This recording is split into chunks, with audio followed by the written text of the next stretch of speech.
Welcome to Real World Peaceful Parenting, a podcast for parents that are tired of yelling, threatening, and punishing their kids. Join mom and master certified parent coach Lisa Smith as she gives you actionable, step-by-step strategies that'll help you transform your household from chaos to cooperation. Let's dive in. Welcome to today's episode. Today, you are in for a magical treat. Oh, I'm so excited for you to listen to this. Now, if you've been listening for a while, you'll know that I do my very best to bring you tips, ideas, and support that helps you create deep connection and cooperation with your kids. And today is no exception. Now, what I know for sure is that while reading and listening is information, coaching is transformation. So this week, I want to crank things up to a whole new level at the perfect time of the year and bring you a short and sweet but potent real-world peaceful parenting coaching session to help you right now.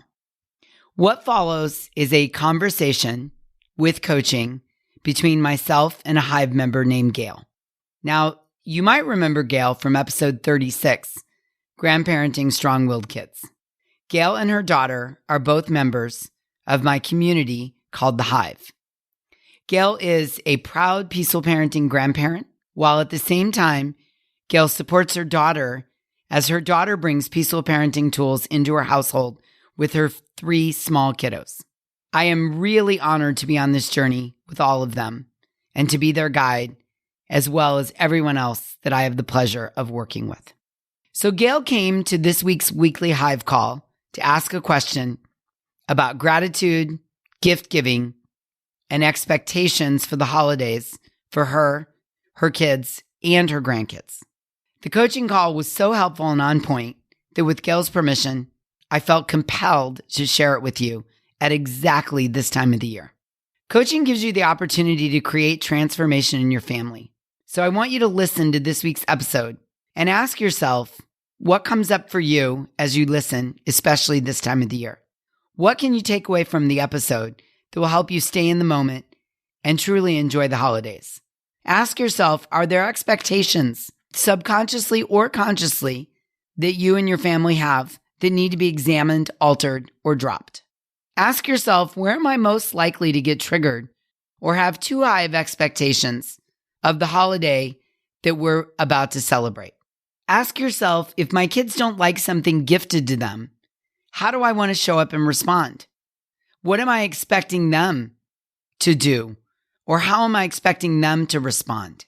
Then ask yourself, can I plan to respond rather than react? What I know for sure is that these are important things to think about. And if you do this work now, well in advance of the gift giving, if you take just a few minutes to consider your answers and what you want your answers to be and develop a plan, you are much, much, much less likely to get triggered when something doesn't go your way or how you'd like it to go or how you're expecting it to go. So good, yeah? Yeah, I agree. All right, let's dig in and listen to the coaching call. What's the peaceful parenting approach to gift giving and responses from grandchildren?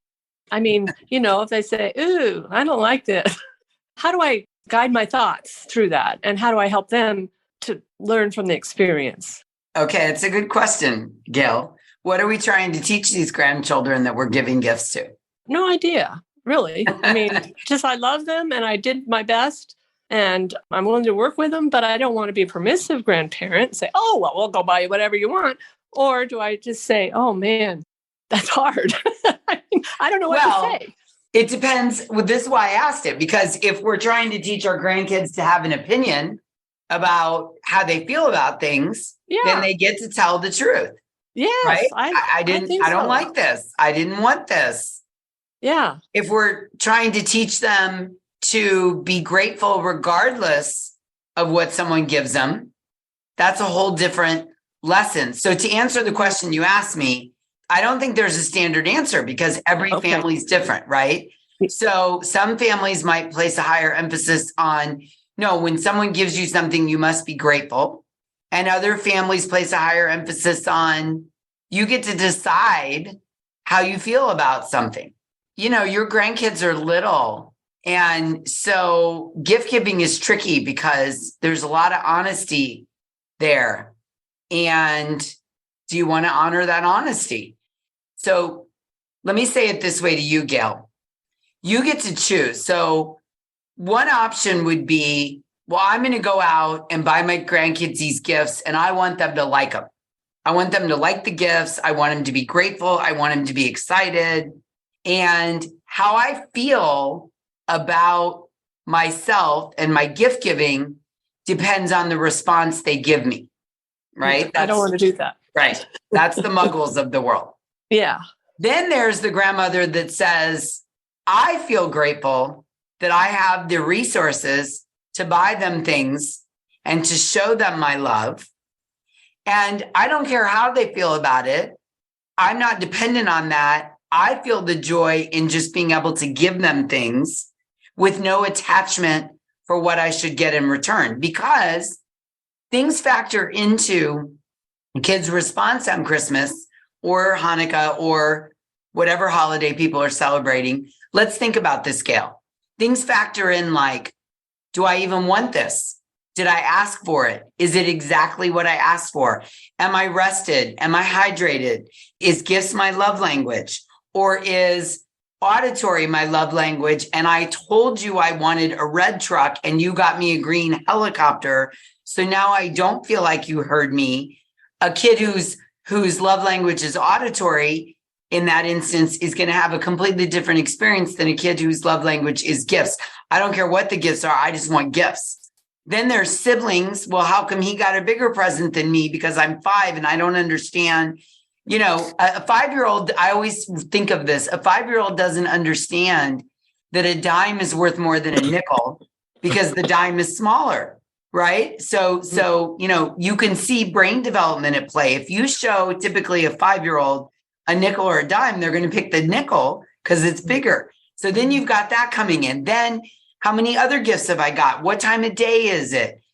There's so much, I have so much empathy for the pressure. And then everybody's watching me and waiting for my response. And then depending on how I respond, the parents get all awkward and uncomfortable. And, you should thank grandma. You should be more grateful. And then I got that coming at me. And I don't know how I feel about this green truck. I have no idea.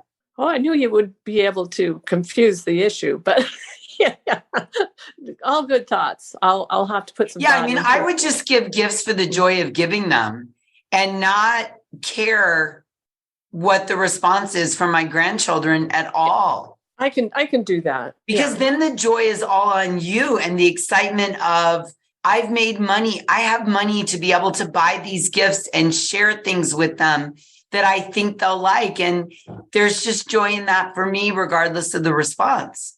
Yeah. Yeah. I remember when our kids were 10 and 8 and I gave them a horse for Christmas. And of course I was more excited than they were. And I still have that horse.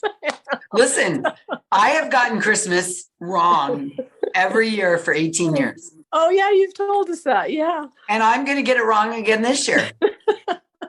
Malcolm's already told me. Because we're going to have this amazing family experience and he's excited about it.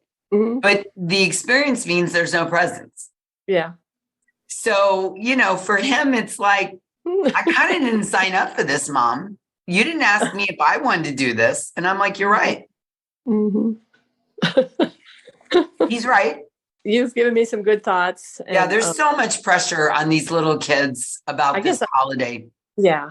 Well, I think Manda and I'll do fine, and we'll just have to work on the rest of the family. And also, this is about my adopted grandkids, too, that I was mainly asking about because I don't know how their parents feel. I don't want the kids to be pressured because the parents want them to be grateful. So I will work on that and explain to them my thoughts and see how they feel about it. And yeah, if you get a chance to have a conversation with the parents beforehand, even before the day, and just say, listen, I would say it like this to them. The joy for me has already been felt. I already have gotten everything I need out of this. So I'm not looking for anything. I'm not looking for gratitude. I'm not looking for excitement. And if it's okay with you, I would like them to just be able to have their natural response. Whatever it is, I'm not going to be upset.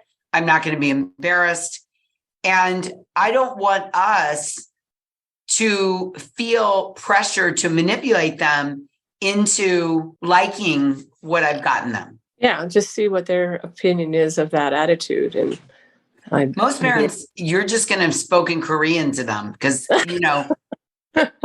we put so much pressure on our kids to be happy through all of this, and to like it. And I can just imagine for a lot of children, the anticipation is just draining. Yeah.